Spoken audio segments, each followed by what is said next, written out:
So hi guys, welcome back to my YouTube channel. So guys, ಇವತ್ತಿನ topic ಬಂದು ಒಂದು ಪ್ರಾಡಕ್ಟ್ನ ಬ್ರ್ಯಾಂಡ್ ಮಾಡೋದು ಹೇಗೆ ಅಂತ. ಸೊ ಬ್ರ್ಯಾಂಡು ಅನ್ನೋದು ಎಷ್ಟು ಇಂಪಾರ್ಟೆಂಟ್ ಆಗುತ್ತೆ ಅನ್ನೋದ್ರ ಬಗ್ಗೆ ಇವತ್ತು ಮಾತಾಡ್ತಿದ್ದೀನಿ. ಸೊ ಫುಲ್ ಇನ್ಫಾರ್ಮೇಷನ್ ಬೇಕು ಅಂತ ದಯವಿಟ್ಟು ಫುಲ್ ವೀಡಿಯೋ ನೋಡಿ, ಸೊ ನಿಮ್ಗೊಂದು ಕ್ಲಾರಿಟಿ ಸಿಗುತ್ತೆ ಅಂತ ಹೇಳ್ತಾ ಬನ್ನಿ ವಿಡಿಯೋ ಸ್ಟಾರ್ಟ್ ಮಾಡೋಣ. ಸೊ ಬ್ರ್ಯಾಂಡಿಂಗ್ ಅಂದರೆ ಏನು ಅಂದರೆ ಗಾಯ್ಸ್, ಲೈಕ್ ಇವಾಗ ನೀವು ಓನಾಗಿ ಏನಾರ ಕ್ರಿಯೇಟಿವ್ ಆಗಿ ಮಾಡೋ ಅಂಥದ್ದನ್ನ ಬ್ರ್ಯಾಂಡಿಂಗು. ಸೊ ಫಾರ್ ಎಕ್ಸಾಂಪಲ್ ನಂದೇ ಇವಾಗ ಕ್ಲಾತಿಂಗ್ ಬಿಸ್ನೆಸ್ ಮಾಡ್ತಾಯಿದ್ದೀನಿ. ಸೊ ನಾನೇನು ಮಾಡ್ಬೋದು, ಇವಾಗ ಎರಡು ಥರ ಮಾಡ್ಬೋದು ಇದರಲ್ಲಿ. ಸೊ ನೋಡಿ, ಈಗ ಬೇರೆ ಪ್ರಾಡಕ್ಟ್ಸ್ನ ಅಂದರೆ ಬೇರೆ ಲೋಕಲ್ ಪ್ರಾಡಕ್ಟ್ಸ್ನ ತಂದು ಸ್ಟಾಕ್ ಹಾಕೊಂಡು ಲೈಕ್ ಸೇಲ್ ಮಾಡೋ ಅಂಥದ್ದು, ಇದು ಬ್ರ್ಯಾಂಡಿಂಗ್ ಆಗೋಲ್ಲ. ಸೊ ಇದು ನಿಮ್ಮ ಅಂಗಡಿ ಹೆಸರು ಮಾತ್ರ GST ನಂಬರಲ್ಲಿ ರಿಜಿಸ್ಟರ್ ಆಗಿರುತ್ತೆ ಬಿಟ್ಟರೆ ಅದು ಯಾವುದೂ ಪಾಯಿಂಟ್ಔಟ್ ಮಾಡ್ತಾ ಇರಲ್ಲ ಬ್ರ್ಯಾಂಡ್ನ. ಸೊ ಇಲ್ಲಿ ನಂದು ಯಾವ ರೀತಿ ಹೋಗ್ತಿದೆ ಅಂದರೆ ನಂದೇ ಓನ್ ಲೇಬ್ಲಿಂಗಲ್ಲಿ ಹೋಗ್ತಿದೆ. ಓನ್ ಲೇಬ್ಲಿಂಗ್ ಅಂದರೆ ಓನ್ ಬ್ರ್ಯಾಂಡಿಂಗು. ಸೊ ಇವಾಗ VPPA ಅಂತ ಅಂದರೆ ಲೈಕ್ ಒಂದು ಬ್ರ್ಯಾಂಡು ಅನ್ನೋ ಥರ ಕ್ರಿಯೇಟ್ ಮಾಡಬೇಕು ಅನ್ನೋದೊಂದು ಕಾನ್ಸೆಪ್ಟ್ ನಂದು. ಸೊ ಇದು ಎಷ್ಟು ಇದು ಮಾಡೋದಂದರೆ ಇವಾಗ ಬಟ್ಟೆ ಅಂಗಡಿಲಿ ಒಂದು ಎಕ್ಸಾಂಪಲ್ ತಗೊಂಡು ಇವಾಗ ಫಾರ್ ಎಕ್ಸಾಂಪಲ್ಲು ಇವಾಗ ಬೇಕ್ರಿ ಅಂತ ತಗೊಳ್ಳಿ. ಸೊ ಬೇಕ್ರಿ ನಾರ್ಮಲ್ಲು. ಸೊ ಯಾರ್ಯಾರೆಲ್ಲ ಬೇಕ್ರಿ ಇಡ್ತಾರೆ ಅದೆಲ್ಲ ನಾರ್ಮಲ್ಲು. ಬಟ್ ಕಾಂತಿ ಸ್ವೀಟ್ಸ್ ಅದು ಒಂದು ಬೇಕ್ರಿ, ಬಟ್ ಅದೇನು ಅಂದರೆ ಬ್ರ್ಯಾಂಡೆಡ್ ಬೇಕ್ರಿ.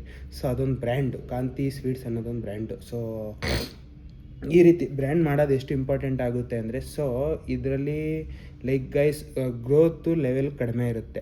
ನಾನೇನು ಹೇಳ್ತೀನಿ ಅಂದರೆ, ಬ್ರ್ಯಾಂಡಿಂಗಲ್ಲಿ ಹೋಗ್ತೀನಿ ನೀವು ಓನ್ ಬ್ರ್ಯಾಂಡಿಂಗಲ್ಲಿ ಅಂತಂದರೆ ಗ್ರೋಯಿಂಗ್ ಲೆವೆಲ್ ತುಂಬ ಕಡಿಮೆ ಇರುತ್ತೆ. ಅಂದರೆ ಸ್ಟಾರ್ಟಿಂಗ್ ಸ್ಟೇಜಲ್ಲಿ. ಸೊ ಗ್ರೋತು ತುಂಬ ಬೇಗ ಸಿಗೋಲ್ಲ. ಯಾಕೆ ಅಂದರೆ ಐಡೆಂಟಿಫೈ ಆಗಬೇಕು ನಿಮ್ಮದು ಬ್ರ್ಯಾಂಡು. ಸೊ ನಿಮ್ಮದು ಬ್ರ್ಯಾಂಡು ರಿಜಿಸ್ಟರ್ ಆಗಬೇಕು ಎಲ್ಲರ ತಲೆಯಲ್ಲೂ. ಮತ್ತು ಇನ್ನೊಂದೇನು ಅಂದರೆ, ಬ್ರ್ಯಾಂಡು ಅಂತ ಇಟ್ಬಿಟ್ಟು ಲೋ ಕ್ವಾಲಿಟಿ ಮಾಡಿದಾಗ ಅದು ಬ್ರ್ಯಾಂಡ್ ಆಗೋಲ್ಲ. ಲೈಕ್ ಬ್ರ್ಯಾಂಡ್ ಅಂದರೆ ಅದಕ್ಕೆ ಆದ ಒಂದು ಗೊತ್ತಿರಬೇಕು. ಲೈಕ್ ಸ್ಟ್ಯಾಂಡರ್ಡ್ ಇರಬೇಕು, ಕ್ವಾಲಿಟಿ ಮೇಂಟೈನ್ ಮಾಡಬೇಕು, ಕ್ವಾಂಟಿಟಿ ಮೇಂಟೈನ್ ಮಾಡಬೇಕು. ಇವಾಗ ಕಾಂತಿ ಸ್ವೀಟ್ಸ್ ಅಂತ ಹೇಳ್ತೀನಲ್ಲೋ, ಅಲ್ಲಿ ಕ್ವಾಂಟಿಟಿ ಮೇಂಟೈನ್ ಮಾಡ್ತಾರೆ, ಮತ್ತು ಕ್ವಾಲಿಟಿ ಅಂದರೆ ಟೇಸ್ಟು, ಇದೆಲ್ಲ ಮೇಂಟೈನ್ ಮಾಡೋದಕ್ಕೆ ಅದೊಂದು ಬ್ರ್ಯಾಂಡ್ ಆಗಿದೆ. ಸೊ ನಾರ್ಮಲ್ ಬೇಕ್ರಿ ಥರ ಕೊಡೋ ಥರ ಟೇಸ್ಟ್ ಕೊಟ್ಟಿದ್ರೆ ಅದು ಅಷ್ಟು ಬ್ರ್ಯಾಂಡ್ ಆಗ್ತಾಯಿಲ್ಲ. ಸೊ ಇವಾಗ ನಾನು ಅಷ್ಟೇ. ಸೊ ಇವಾಗ ಓನ್ ಬ್ರ್ಯಾಂಡಿಂಗಲ್ಲಿ ಹೋಗ್ತಾ ಇರೋದ್ರಿಂದ ಕ್ವಾಲಿಟಿ ಮೇಂಟೈನ್ ಮಾಡಬೇಕು ನಾನು ಡ್ರೆಸ್ಸಲ್ಲಿ. ಮತ್ತು ಪ್ರೈಸಿಂಗಲ್ಲೂ ಅಷ್ಟೇ ಮ್ಯಾಟ್ರ್ ಆಗುತ್ತೆ. ಸೊ ಪ್ರೈಸು ಯದ್ವಾ ಇಟ್ರೂ ಮ್ಯಾಟ್ರ್ ಆಗುತ್ತೆ. ಲೈಕ್ ನೀವು ಯಾವ ಥರ ಪ್ರೈಸಿಂಗ್ ಇಡ್ತೀರಾ, ಯಾವ ಥರ ಕಸ್ಟಮರ್ನ ಇದು ಮಾಡ್ತೀರಾ ಅನ್ನೋದ್ರ ಮೇಲೆ ಡಿಪೆಂಡ್ ಆಗುತ್ತೆ. ಸೊ ಇದು ಬ್ರ್ಯಾಂಡ್ ಏನು ಆಗುತ್ತೆ, ಬಿಸ್ನೆಸ್ಸಲ್ಲಿ ಏನು ಇಂಪ್ಯಾಕ್ಟ್ ಮಾಡುತ್ತೆ. ಸೊ ಸುಮಾರು ಜನಕ್ಕೆ ಡೌಟ್ ಇರುತ್ತೆ. ಸೊ ಬಿಸ್ನೆಸ್ ಮಾಡೋದೇ ಒಂದು ದುಡ್ಡು ಮಾಡೋಕ್ಕೋಸ್ಕರ. ಹೌದು, 100% ಒಪ್ಕೋತೀನಿ ಗೈಸ್, ಬಿಸ್ನೆಸ್ ಮಾಡೋದೇ ದುಡ್ಡು ಮಾಡೋಕ್ಕೋಸ್ಕರ. ಯಾರೂ ಬಿಸ್ನೆಸ್ನ ಸುಮ್ಮನೆ ಒಂದು ಹೆಸರು ಮಾಡಬೇಕು ಅಂತ ಯಾರೂ ಬಿಸ್ನೆಸ್ ಮಾಡಲ್ಲ, ಅಥವಾ ಒಂದು ಫ್ರೇಮ್ ಬೇಕು ಅಂತ ಯಾರೂ ಬಿಸ್ನೆಸ್ ಮಾಡಲ್ಲ. ಸೊ ಹೆಸರು ಮಾಡಬೇಕು, ಫ್ರೇಮ್ ಮಾಡಬೇಕು ಅಂದರೆ ತುಂಬ ಥರ ಆಪ್ಷನ್ಸ್ ಇದೆ. ಫಿಲಮ್ ಇಂಡಸ್ಟ್ರಿ ಇದೆ, ಅಥವಾ ಏನದು ಇವಾಗ ಬಂದು ಸೋಷಿಯಲ್ ಮೀಡಿಯಾ ಇದೆ, ಇನ್ಫ್ಲೂಯೆನ್ಸರ್ಸು, ಈ ಥರ ಎಕ್ಸೆಟ್ರಾ ಈ ಥರ ತುಂಬ ಪ್ಲ್ಯಾಟ್ಫಾರ್ಮ್ಸ್ ಇದೆ. ಸೊ ಬಿಸ್ನೆಸ್ಸಿಗೆ ಬರೋದೇ ದುಡ್ಡು ಮಾಡೋಕ್ಕೋಸ್ಕರ.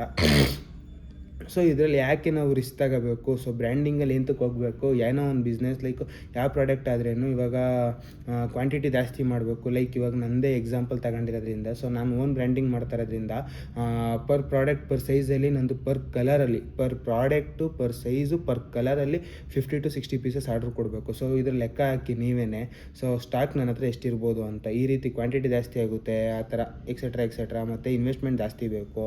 ಹೌದು ಗೈಸ್, ಎಲ್ಲ ಒಪ್ಕೋತೀನಿ, 100% ಇನ್ವೆಸ್ಟ್ಮೆಂಟ್ ಜಾಸ್ತಿ ಬೇಕು. ಮಾರ್ಕೆಟಿಂಗ್ ಲೆವೆಲ್ ಹೈಪ್ ಮಾಡಬೇಕು, ನೀವು ಮಾರ್ಕೆಟಿಂಗ್ ಜಾಸ್ತಿ ಮಾಡಬೇಕು, ನಿಮ್ಮದು ಕ್ರಿಯೇಟಿವ್ ಏನಾದರೂ ಇರಬೇಕು, ಈ ರೀತಿ ಎಲ್ಲ ಹೋಗುತ್ತೆ. ಬಟ್ ಬ್ರ್ಯಾಂಡಿಂಗಲ್ಲಿ ಏನು ಬೆನಿಫಿಟ್ಟು ನಾರ್ಮಲ್ ಬಿಸ್ನೆಸ್ ಮಾಡೋದಕ್ಕಿಂತ? ಹೌದು, ನಾರ್ಮಲ್ ಬಿಸ್ನೆಸ್ ಮಾಡಿದ್ರೆ ದುಡ್ಡು ಮಾಡ್ಬೋದು ಬೇಗ. ಯಾಕೆ ಅಂದರೆ ಫಾರ್ ಎಕ್ಸಾಂಪಲ್ ನಾರ್ಮಲ್ ಒಂದು ಬಟ್ಟೆ ಶಾಪ್ ಮಾಡಿ ನಾನು ಲೈಕ್ ಬೇರೆ ಬ್ರ್ಯಾಂಡ್ ಅಂದರೆ ಲೈಕ್ ಎಕ್ಸೆಟ್ರಾ H&M ಈ ಥರ ಬೇರೆ ಬ್ರ್ಯಾಂಡ್ಗಳನ್ನ ಅಂದರೆ ಎಕ್ಸಾಂಪಲ್ ತಗೋತಾರೆ ನಾನು. ಸೊ ಈ ರೀತಿ ತಂದು ಇಟ್ಟು ಮಾರ್ಬೋದು. ಸೊ ಅದು ಬಂದು ಪ್ಯೂರ್ಲಿ ಇಲ್ಲೀಗಲ್, ಲೈಕ್ ಆ ಥರ ಬರುತ್ತೆ. ಅಥವಾ ಲೋಕಲ್ ಪ್ರಾಡಕ್ಟ್ಸು, ಸೊ ಕಡಿಮೆ ಪ್ರೈಸಿಗೆ ಸಿಗೋ ಪ್ರಾಡಕ್ಟ್ಸು, ಲೋಕಲ್ ಗಾರ್ಮೆಂಟ್ಸ್ ಪ್ರಾಡಕ್ಟ್ಸು ಸಿಗುತ್ತೆ ನಿಮಗೆ. ಅಂದರೆ ಬೆರಳೆಣಿಕೆ ಅಷ್ಟು ಕ್ವಾಂಟಿಟಿಲಿ ಸಿಕ್ಬಿಡುತ್ತೆ ನಿಮಗೆ. ಅಂದರೆ ಅವ್ರು ಬೇರೆ ಬ್ರ್ಯಾಂಡಿಂಗಲ್ಲಾದರೆ, ನಿಮ್ದು ಓನ್ ಬ್ರ್ಯಾಂಡಿಂಗಲ್ಲಾದರೆ ಸ್ವಲ್ಪ ಕಷ್ಟ. ಸೊ ಈ ರೀತಿ ತಂದು ಹಾಕೊಂಡು ಮಾರ್ಬೋದು. ಬಟ್ ಇದರಲ್ಲಿ ಏನಾಗುತ್ತೆ, ಇದಕ್ಕೂ ಏನು ಡಿಫ್ರೆನ್ಸ್? ಹೌದು, ಬೇಗ ಕಸ್ಟಮರ್ಸ್ನ ಗೇನ್ ಮಾಡ್ಬೋದು, ಬೇಗ ನೀವು ರೀಚ್ ಆಗ್ಬೋದು, ಅಂದರೆ ಬೇಗ ಸೇಲ್ಸ್ ಮಾಡ್ಬೋದು, ಬೇಗ ಅರ್ನಿಂಗ್ಸ್ ಮಾಡ್ಬೋದು. ಬಟ್ ಏನಂದರೆ ಗೈಸ್, ಇದರಲ್ಲಿ ಫ್ಯೂಚರ್ ಇರಲ್ಲ. ಸೊ ಫ್ಯೂಚರ್ ನಿಮಗೆ ಫ್ಯೂಚರ್ ಇಮ್ಯಾಜಿನೇಷನ್ ಅಂದರೆ ಫ್ಯೂಚರಲ್ಲಿ ನಾನು ಸಕ್ಸಸ್ ಆಗಬೇಕು, ಇದನ್ನು ಒಂದು 15-20 ವರ್ಷ ನಾನು ಕಾಪಾಡಬೇಕು, ಇದನ್ನು ತಲಾಂತರಗಳನ್ನು ನಡ್ಸ್ಕೊಂಡು ಹೋಗೋ ಥರ ಬಿಲ್ಟ್ ಮಾಡಬೇಕು ಅಂತಿದ್ರೆ branding is the best option.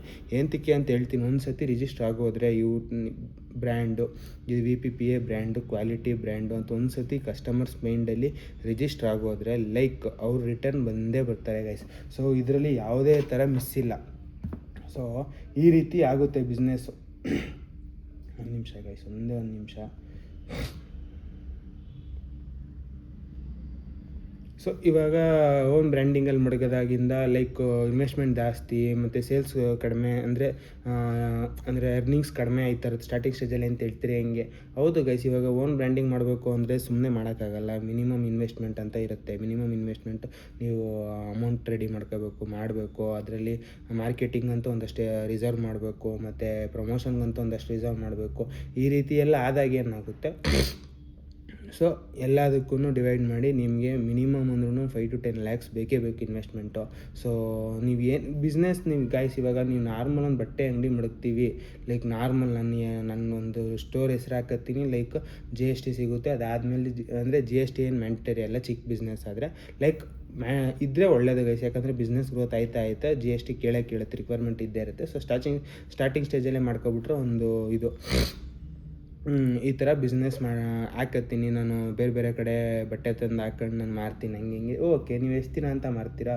So ನಿಮ್ಮ ಕ್ವಾಲಿಟಿ ಹೆಂಗಿರುತ್ತೆ ಏನು ಗೊತ್ತಿರಲ್ಲ. ಸೊ ಸುಮ್ಮನೆ ಬ್ಲ್ಯಾಂಕಾಗಿ ನೀವು ಯಾವುದೋ ಬೇರೆ ಬಟ್ಟೆನ ತಂದಿಟ್ಟು ಮಾರೋ ಥರ ಇರುತ್ತೆ. ಸೊ ನಿಮ್ಮದು ಅಂತ ಏನು ಹೆಸ್ರು ಉಳ್ಕೊಳ್ಳಲ್ಲ. So end of the day ಅದು ಒಂದು ಮೆಟೀರಿಯಲ್ ಅಷ್ಟೇ. ಸೊ ಇವಾಗ ನಾನು ಮಾಡ್ತಾ ಇರೋದೊಂದು ಬ್ರ್ಯಾಂಡೆಡ್. ಸೊ ಬ್ರ್ಯಾಂಡೆಡ್ ಆಗಿರೋದ್ರಿಂದ ಸೊ ಓಕೆ, VPPA ಅಂದರೆ ಬ್ರ್ಯಾಂಡೆಡ್, ಕ್ವಾಲಿಟಿ, ಕ್ವಾಂಟಿಟಿ ಈ ರೀತಿ ಎಲ್ಲ ಚೆನ್ನಾಗಿರುತ್ತೆ, ಪ್ರೈಸಿಂಗು ಬೆಸ್ಟ್ ಆಗಿದೆ, ಓಕೆ ಬೆಟರು ಅಂತ ಈ ಥರ ಬಂದ್ಬಿಟ್ಟು ಆಗ್ತಲ್ಲ ಹೀಗೆ. ಸೊ ನನ್ನ ಬ್ರ್ಯಾಂಡ್ ಇವಾಗ ಏನಾದರೂ ಬಟ್ಟೆ ತಗೋಬೇಕು ಅನಿಸಿದಾಗ ನನ್ನ ಬ್ರ್ಯಾಂಡ್ ಫಸ್ಟ್ ವಿಸಿಟ್ ಮಾಡ್ತಾರೆ.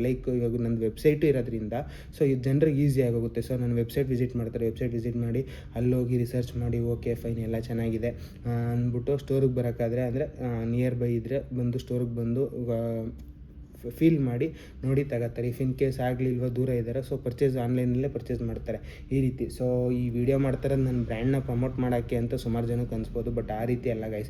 ಸೊ ಬ್ರ್ಯಾಂಡೆಡ್ಡು ಮತ್ತು ಅನ್ಬ್ರ್ಯಾಂಡ್ ಅಂದರೆ ನಾರ್ಮಲ್ ಸ್ಟೋರ್ಗೂ ನಾರ್ಮಲ್ ಬಿಸ್ನೆಸ್ಗೂ ಏನು ವ್ಯತ್ಯಾಸ ಇದೆ ಅಂತ ತಗೊಂಡಿರೋದಕ್ಕೆ ನನ್ನದೇ ಎಕ್ಸಾಂಪಲ್ ತಗೋತಾ ಇದ್ದೀನಿ. ಸೊ ನನ್ನದೇ ಎಕ್ಸಾಂಪಲ್ ತಗೊಳ್ಳೋದ್ರಿಂದ ಏನಾಗುತ್ತೆ ಅಂದರೆ ಯಾವುದೇ ಥರ ರಿಸ್ಕ್ ಇರಲ್ಲ. ಸೊ ನಾನು ಬೇರೆ ಬ್ರ್ಯಾಂಡ್ನ ತಗೊಂಡು ಹೈಲೈಟ್ ಮಾಡಿ ಅದನ್ನು ಹೇಳಿದ್ರೆ ಸೊ ಅದರಲ್ಲಿ ಪ್ಲಸ್ಸು ಮೈನಸ್ ಎರಡು ಹೇಳಬೇಕಾಗುತ್ತೆ. ಸೊ ಪ್ಲಸ್ ಹೇಳೋಕ್ಕೆ ನನಗೆ ಏನೂ ಬೇಜಾರಿಲ್ಲ, ಪ್ಲಸ್ ಬೇಕಾದ್ರೆ 100 ಹೇಳ್ತೀನಿ, ಬಟ್ ಮೈನಸ್ಗಳು ಹೇಳೋಕ್ಕೆ ನನಗೆ ನಿಜವಾಗ್ಲೂ 1% ಇಷ್ಟ ಆಗೋಲ್ಲ. ಸೊ ಯಾಕೆ ಅಂದರೆ ಅವ್ರ ಶ್ರಮ ಅವ್ರಿಗಿರುತ್ತೆ ಗೈಸ್. ಸೊ ಬಿಸ್ನೆಸ್ ಮಾಡೋ ಪ್ರತಿಯೊಬ್ಬರೂ 100% ಶ್ರಮ ಹಾಕೇ ಇರ್ತಾರೆ. ಸೊ ಇವಾಗ ನಾನು ಬಿಸ್ನೆಸ್ ರನ್ ಮಾಡ್ತಾಯಿದ್ದೀನಿ, ನನ್ನ ಶ್ರಮ ನನಗೆ ಗೊತ್ತು. ಸೊ ನಾನು ಎಷ್ಟು ಹಾರ್ಡ್ ವರ್ಕ್ ಮಾಡಿದ್ದೀನಿ, ನಾನು ಏನು ಮಾಡ್ತಾಯಿದ್ದೀನಿ, ಏನು ಮಾಡೋಕ್ಕೆ ಹೊರಟಿದ್ದೀನಿ ಅಂತ ನನಗೆ ಗೊತ್ತಿರುತ್ತೆ. ಸೊ ಇವಾಗ ಯಾರೋ ಬಂದ್ಬಿಟ್ಟು ನೆಗೆಟಿವ್ ಆಗಿ 2 ಮಾತಾಡಿದ ತಕ್ಷಣ ನನಗೆ ಸ್ಟಾರ್ಟ್ ಆಗುತ್ತೆ. ಸೊ ನಾನು ಕೂತ್ಕೊಂಡು ಕ್ಯಾಮ್ರಾ ಮುಂದೆ ಸೊ ಪ್ಲಸ್ ಹೇಳೋದು ಅಂದರೆ ಓಕೆ ಒಂದು 50 ಅಲ್ಲ 100 ಪಾಯಿಂಟ್ ಹೇಳಿದ್ರೆ ನನಗೆ ಬೇಜಾರಾಗಲ್ಲ, ಅಂದರೆ ಅವ್ರಿಗೂ ನೋಡೋರ್ಗು ಬೇಜಾರಾಗಲ್ಲ. ಇವಾಗ ಮೈನಸ್ 1-2 ಪಾಯಿಂಟ್ ಹೇಳ್ಬಿಟ್ಟಾಗ್ಲೂ ನನಗೆ ಬೇಜಾರು, ಅದೊಂಥರ ನೆಗೆಟಿವ್ ಫೀಲ್ ಆಯ್ತಿರುತ್ತೆ. ಸೊ ಅನ್ಬ್ರ್ಯಾಂಡ್ ಮಾಡೋರು ಸಕ್ಸಸ್ ಆಗಲ್ಲ 100% ಇಲ್ಲ ಗೈಸ್, ಅದೆಲ್ಲ ಸುಳ್ಳು. ಸೊ ಯಾವುದ್ರಲ್ಲಿ ಬೇಕಾದ್ರೂ ಸಕ್ಸಸ್ ಆಗ್ಬೋದು, ಬಟ್ ಏನು ಅಂದರೆ ನಿಮ್ಮದು ಅಂತ ಒಂದು ಸ್ಟ್ಯಾಂಡರ್ಡ್ ಉಳ್ಕೊಳ್ಳಲ್ಲ ಗೈಸ್. ಸೊ ಅರ್ನಿಂಗ್ಸ್ ಮಾಡ್ತೀರಾ, ಒಂದೊಳ್ಳೆ ವ್ಯಾಪಾರ ಆಗುತ್ತೆ, ಒಂದೊಳ್ಳೆ ದುಡ್ಡು ಮಾಡ್ಬೋದು, ಎಲ್ಲ ಮಾಡ್ಬೋದು. ಸೊ ನಿಮ್ಮದೇ ಆದ ಸ್ಟ್ಯಾಂಡ್ ಅಂದರೆ ಫಾರ್ ಎಕ್ಸಾಂಪಲ್ VPPA ಅಂದರೆ ಫಸ್ಟು ನಮ್ಮ ಬ್ರ್ಯಾಂಡ್ ತಲೆಗೆ ಬರುತ್ತೆ. ಸೊ ಆ ರೀತಿ ಸ್ಟ್ಯಾಂಡ್ ಉಳ್ಕೊಳ್ಳಲ್ಲ. ಸೊ ನೀವು ಒಂಥರ ಹೆಂಗೆ ಅಂದರೆ ಟೆಂಪ್ರವರಿ ಅರ್ನಿಂಗ್ಸ್ ಅನ್ನೋ ಥರ ಮಾಡ್ತಾಯಿರ್ತೀರ. ಸೊ ಓಕೆ ಇವತ್ತು ಬಂದರು ಪರ್ಚೇಸ್ ಮಾಡಿದ್ರು ಹೋದ್ರು ಅಂದರೆ ಆ ಸ್ಟೋರ್ ಅಲ್ಲಿರೋವರೆಗೂ ಕಸ್ಟಮರ್ಸ್ ಬರ್ತಾ ಇರ್ತಾರೆ. So if in case store shift ಆಯಿತು ಅಂದಾಗ ಇಲ್ಲಿರೋ ಕಸ್ಟಮರ್ಸು ಕಡಿಮೆ ಆಗ್ತಾರೆ. ಸೊ ಇವಾಗ ಕಡಿಮೆ ಆಗ್ತಾರೆ ಅಂದರೆ ಅಲ್ಲಿ ಗಂಟ ಬರಲ್ಲ, ಓಕೆ ವಿತಿನ್ 5 ಕಿಲೋಮೀಟರ್ 10 ಕಿಲೋಮೀಟರ್ ಡಿಸ್ಟೆನ್ಸಲ್ಲಿ ಇದ್ದರೆ ಬೇಕಾದ್ರೆ ಬರಬಹುದು ಇದು ಮಾಡ್ಕೊಂಡು, ಅಥವಾ 10-20 ಇದ್ರೂ ಕೆಲವೊಬ್ರು ಬರ್ತಾರೆ, 100% ಜನ ಬರೋಕ್ಕಾಗಲ್ಲ. ಸೊ ಇನ್ನೂ ದೂರ ಆದಷ್ಟು ಸ್ವಲ್ಪ ರಿಸ್ಕ್ ಆಗುತ್ತೆ. ಸೊ ಇವಾಗ ನಂದು ಬ್ರ್ಯಾಂಡ್ ಮಾಡಿರೋದ್ರಿಂದ ಸೊ ನಾನೇನು ಮಾಡ್ತಾಯಿದ್ದೀನಿ, ಇಲ್ಲಿ ಲೋಕಲಲ್ಲೂ ಅಡ್ವರ್ಟೈಸ್ ಮಾಡೋದ್ರ ಜೊತೆಗೆ ಸೊ ವೈಡ್ ಆಗೂ ನಾನು ಆಲ್ ಓವರ್ ಕರ್ನಾಟಕ ಇಂಡಿಯಾದಲ್ಲೂ ಪ್ರಮೋಟ್ ಮಾಡ್ತಾ ಇರ್ತೀನಿ. ಸೊ ಏನಾಗುತ್ತೆ, ಜನರ ತಲೆಯಲ್ಲಿ ನನ್ನ ಬ್ರ್ಯಾಂಡ್ ಅನ್ನೋದೊಂದು ಸ್ಟಿಕ್ ಆನ್ ಆಯ್ತಾ ಇರುತ್ತೆ. ಸೊ ನಾನು ಇಲ್ಲಿ ಬಿಟ್ಟು ಬೇರೆ ಕಡೆ ಅಂದರೆ ಇಲ್ಲಿಂದ ಶಿಫ್ಟ್ ಆಗಿ ಬೇರೆ ಕಡೆ ಒಂದು ಲಾಂಚ್ ಮಾಡಿದ್ರು ನಮ್ಮ ಬ್ರ್ಯಾಂಡ್ಸ್ನ. ಸೊ ಇಲ್ಲಿರೋ ಕಸ್ಟಮರ್ಸ್ ಅಲ್ಲಿಗೆ ಬರೋರು ಓಕೆ ಫೈನ್, ಇದ್ರೆ ಒಂದು 20% ಕಸ್ಟಮರ್ಸು ಅಲ್ಲಿಗೆ ಬರ್ತಾರೆ ಅಂತಲೇ ಇಟ್ಕೊಳ್ಳಿ. ಸೊ ಓಕೆ ಟ್ರಾವೆಲ್ ಮಾಡಬೇಕಾದಾಗ ಯಾವಾಗಾರ ಬರ್ತಾರೆ, ಆ ಕಡೆ ಬಂದಾಗ 30% ಜನ ಬರ್ತಾ ಇರ್ತಾರೆ ಕಂಪಲ್ಸರಿ ಅಂತ ಇಟ್ಕೊಳ್ಳಿ. ಸೊ ಅಲ್ಲಿರೋ ಜನಕ್ಕೂ ನಾನು ನೋಟ್ ಆಗ್ಬಿಟ್ಟಿದ್ದೀನಿ. ಸೊ ನಂದು ಒಂದು ಬ್ರ್ಯಾಂಡ್ ತಲೆಯಲ್ಲಿ ಕೂತ್ಬಿಟ್ರೆ, ಸೊ VVP ಇದಕ್ಕೆ ಹೋಗಬೇಕು, ಇದು ಮಾಡಬೇಕು ಅಂತ ಓಪನಿಂಗ್ ಆಗಿದ ತಕ್ಷಣ ಏನಾಗುತ್ತೆ, ಸೊ ಇಲ್ಲೇ ಬತ್ತು, ಹತ್ರದಲ್ಲೇ ಬತ್ತು ಅಂದ್ಬಿಟ್ಟು ಅಲ್ಲಿರೋ ಲೋಕಲ್ ಜನ ಎಲ್ಲ ನನ್ನ ಕಡೆ ಡೈವರ್ಟ್ ಆಗೋಕ್ಕೆ ಸ್ಟಾರ್ಟ್ ಆಯ್ತಾರೆ. ಸೊ ಅಂದರೆ ನನ್ನ ಹತ್ರ ಬರೋಕ್ಕೆ ಸ್ಟಾರ್ಟ್ ಮಾಡ್ತಾರೆ. ಸೊ ಅವಾಗ ಪ್ರಮೋಷನು ಚೆನ್ನಾಗಿರುತ್ತೆ, ಆಮೇಲೆ ಮಾರ್ಕೆಟಿಂಗ್ ಚೆನ್ನಾಗಿರುತ್ತೆ. ಈ ರೀತಿ ಅದೊಂದು ಬ್ರ್ಯಾಂಡ್ ಆಗಿರುತ್ತೆ ಗೈಸ್. ಸೊ ನಿಮಗೆ ರಿಸ್ಕ್ ಇರಲ್ಲ. ಸೊ ನೀವು ಒಂದು ಕಡೆ ಶಿಫ್ಟ್ ಆದಾಗ್ಲೂ ಒಂದು ಬ್ರ್ಯಾಂಡ್ ಆಗಿರೋದ್ರಿಂದ ಅಷ್ಟು ರಿಸ್ಕ್ ಅನಿಸಲ್ಲ. ಇಫ್ ಇನ್ ಕೇಸ್ ನನ್ನದು ಬ್ರ್ಯಾಂಡ್ ಎಲ್ಲ ಬರೀ ಒಳ್ಳೊಳ್ಳೆ ಮೆಟೀರಿಯಲ್ಸ್ ತಂದು ಮಾರ್ತೀನಿ ಅಷ್ಟೇ, ಬಟ್ ನಂದು ಅಂತ ಓನ್ ಬ್ರ್ಯಾಂಡಿಂಗ್ ಏನೂ ಇಲ್ಲ.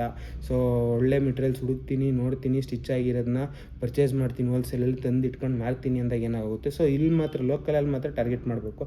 ಸೊ ಲೋಕಲಲ್ಲಿ ಟಾರ್ಗೆಟ್ ಮಾಡಿ ಆಮೇಲೆ ನಾನು ಒಂದು ಸತಿ ಶಿಫ್ಟ್ ಆದೆ ಅಂತ ಇಟ್ಕೊಳ್ಳಿ. ಸೊ ಶಿಫ್ಟ್ ಆಗಿದ ತಕ್ಷಣ ಲೈಕ್ ಅಲ್ಲಿರೋ ಕಸ್ಟಮರ್ಸ್ನ ಇದು ಮಾಡೋದು ಒಂದು ಸ್ವಲ್ಪ ಕಷ್ಟ ಆಗುತ್ತೆ. ಸೊ ಇವಾಗ ಇನ್ನೂ ಒಂದು ಡೌಟ್ ಬರ್ಬೋದು, ಇವಾಗ ಏನು ಇನ್ಸ್ಟಾಗ್ರಾಮ್ ಇದೆ, ನಮ್ಮ ಅಂಗಡಿ ಹೆಸ್ರನ್ನ ಹೈಲೈಟ್ ಮಾಡಿ ತೋರಿಸಿ ಇದು ಮಾಡ್ಬೋದು, ಪ್ರಮೋಟ್ ಮಾಡ್ಬೋದು. ಹೌದು ಗೈಸ್, 100% ಪ್ರಮೋಟ್ ಮಾಡ್ಬೋದು, ಆ ರೀತಿಯೂ ಆಗುತ್ತೆ. ಸೊ ಇದರಲ್ಲಿ ನಾನು ಹೇಳ್ತಾ ಇಲ್ಲೋ +/- ಎರಡರಲ್ಲಿ ಎರಡು ಥರನೂ ಇದೆ. ಸೊ ನೀವು ಇವಾಗ ಅನ್ಬ್ರ್ಯಾಂಡಲ್ಲಿ ಹೋಗ್ತೀನಿ ಅಂದಾಗ ಸೊ ನೀವೇನು ಲಾಸ್ ಆಗೋಯ್ತೀರೋ, ನಿಮ್ಗೆ ಆಗಲ್ಲ ಅಂತಲ್ಲ. ಅನ್ಬ್ರ್ಯಾಂಡಲ್ಲಿ ಹೋಗಿದ ತಕ್ಷಣ ಅರ್ನಿಂಗ್ಸ್ ಬೇಗ ಸ್ಟಾರ್ಟ್ ಆಗುತ್ತೆ. ಸೊ ಬೇಗ ಕಸ್ಟಮರ್ಸ್ ಬರ್ತಾರೆ, ಯಾಕಂದರೆ ವೆರೈಟೀಸ್ ಹಾಕಿರ್ತೀರ, ತುಂಬ ವೆರೈಟೀಸ್ ಇರುತ್ತೆ ನಿಮ್ಮ ಹತ್ರ. ಸೊ ಬ್ರ್ಯಾಂಡೆಡಲ್ಲಿ ಹೋದಾಗ ಏನಾಗುತ್ತೆ, ಅರ್ನಿಂಗ್ ಸ್ಲೋ ಆಗುತ್ತೆ. ಸೊ ಯಾಕೆ ಅಂದರೆ ಕಸ್ಟಮರ್ಸ್ ಬರೋದು ಕಡಿಮೆ ಒಂದು ಸ್ವಲ್ಪ. ಸೊ ನಿಮ್ಮ ಹತ್ರ ವೆರೈಟೀಸ್ ತುಂಬ ಕಡಿಮೆ ಇರುತ್ತೆ. ಮತ್ತು ಇವಾಗ ಅನ್ಬ್ರ್ಯಾಂಡಲ್ಗೆ ಹೋಗಿ ಸೊ ವೆರೈಟೀಸ್ ಜಾಸ್ತಿ ಇರುತ್ತೆ, ಎಲ್ಲ ಜಾಸ್ತಿ ಇರುತ್ತೆ, ಬಿಸ್ನೆಸ್ಸು ಗ್ರೋತ್ ಇರುತ್ತೆ. ಆಮೇಲೆ ಇನ್ಸ್ಟಾಗ್ರಾಮಲ್ಲಿ ಒಂದು ಸ್ವಲ್ಪ ಪ್ರಮೋಷನ್ ಮಾಡೋಕ್ಕೆ ಸ್ಟಾರ್ಟ್ ಮಾಡ್ತೀರಾ, ಎಲ್ಲ ಆಗುತ್ತೆ, ಒಂದು ಸ್ವಲ್ಪ ಇದಾಯ್ತೀರ. ಬಟ್ ಬ್ರ್ಯಾಂಡೆಡಲ್ಲಿ ಬಂದರೆ ನೀವು ಒಂದು ಬ್ರ್ಯಾಂಡು, ಸೊ ಇವ್ರ ಹತ್ರ ಈ ಪ್ರಾಡಕ್ಟ್ಸು ಕ್ವಾಲಿಟಿ ಚೆನ್ನಾಗಿ ಸಿಗುತ್ತೆ ಅಂತ ಒಂದು ಸ್ಟಿಕಾನ್ ಆಗುತ್ತೆ. ಸೊ ನಿಮ್ಮ ಹತ್ರ ಅದು ಸ್ಟಿಕಾನ್ ಆಗಲ್ಲ, ಯಾಕೆಂದರೆ ನೀವು ಇವತ್ತು ತಂದಿರೋ ಇದು ಏನದು, ಫಾರ್ ಎಕ್ಸಾಂಪಲ್ ಒಂದು T-ಶರ್ಟ್ ಹಾಕ್ಸಿರ್ತೀರ. ಸೊ T-ಶರ್ಟು ಅನ್ಬ್ರ್ಯಾಂಡಲ್ಲಿ ಲೈಕ್ ಕ್ವಾಲಿಟಿ ಇರೋದು ಸಿಕ್ಕಿರುತ್ತೆ, ಇವತ್ತು ಬೆಸ್ಟ್ ಕ್ವಾಲಿಟಿ ಇರೋದು ಸಿಕ್ಕಿರುತ್ತೆ, ಅದೊಂದು ಹಾಕಿರ್ತೀರ, ಸೇಲ್ ಮಾಡ್ತೀರಾ. ನೆಕ್ಸ್ಟು ಅದೇ ಕ್ವಾಲಿಟಿ ಸಿಗೋಲ್ಲ, ಒಂದು ಸ್ವಲ್ಪ ಡೌನ್ ಕ್ವಾಲಿಟಿ ಸಿಗೋಕ್ಕೆ ಚಾನ್ಸಸ್ ಇರುತ್ತೆ. ಸೊ ಯಾಕಂದರೆ ನಿಮಗೆ T-ಶರ್ಟ್ಸ್ ಬೇಕೇ ಬೇಕು. ಸೊ T-ಶರ್ಟ್ಸ್ನ ನೀವು ಸ್ಟಾಕ್ ಮಾಡಿಸ್ಲೇಬೇಕು. ಸೊ ಇವಾಗ T-ಶರ್ಟ್ಸ್ ತಂದು ಹಾಕ್ತೀರಾ, ಸೊ ಕ್ವಾಲಿಟಿ ಡಿಫ್ರೆನ್ಸ್ ಹೊಡೆಯುತ್ತೆ.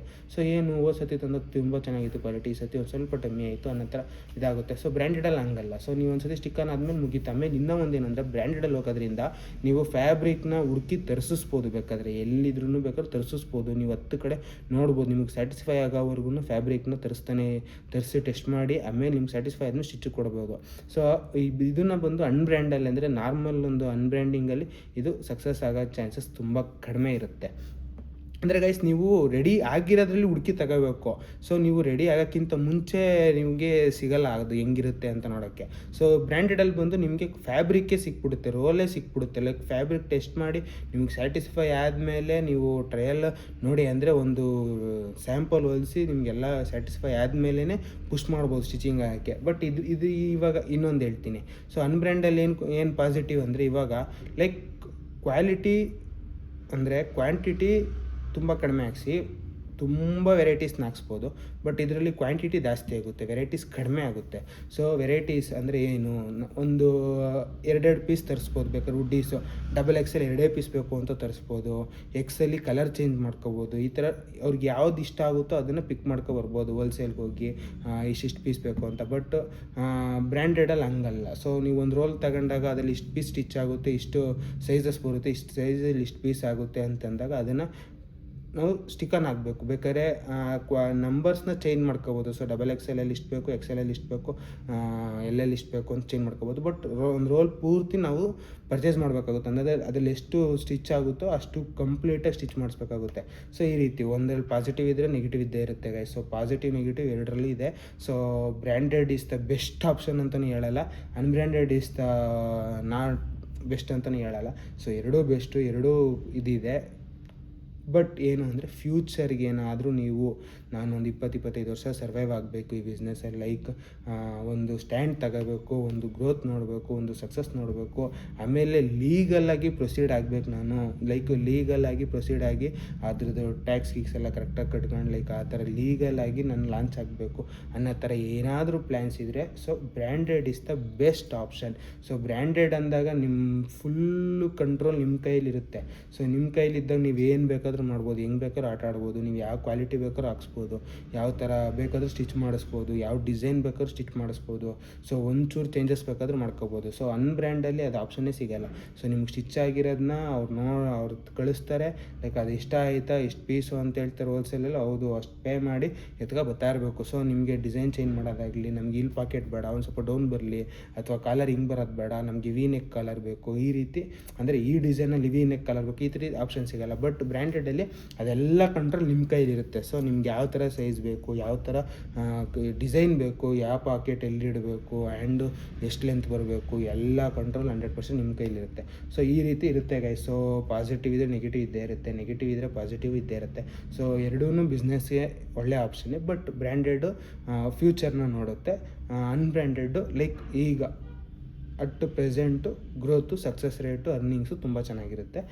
ಬ್ರ್ಯಾಂಡೆಡಲ್ಲಿ ಅದೇ ಮುಂಚೆ ಹೇಳಿದ ಥರ ಒಂದು ಸ್ವಲ್ಪ ಫ್ಯೂಚರ್ಗೆ ಹೋಗ್ತಾ ಒಂದು ಸ್ಟ್ಯಾಂಡ್ ತಗೊಂಡು ಅದಾದಮೇಲೆ ಅರ್ನಿಂಗ್ಸು, ಸಕ್ಸಸ್ ರೇಟ್ ಎಲ್ಲ ತುಂಬ ನೆಕ್ಸ್ಟ್ ಲೆವೆಲ್ಗೆ ಗ್ರಾಫ್ ಲೆವೆಲ್ ಹಿಂಗಿರುತ್ತೆ. ಸೊ ಇದರಲ್ಲಿ ಹಿಂಗೆ ಏರುಪೇರು ಇರುತ್ತೆ ಗೈಸ್. ಅನ್ಬ್ರ್ಯಾಂಡಲ್ಲಿ ಒಂದು ಸ್ವಲ್ಪ ಅಪ್ ಡೌನ್ ಇರುತ್ತೆ.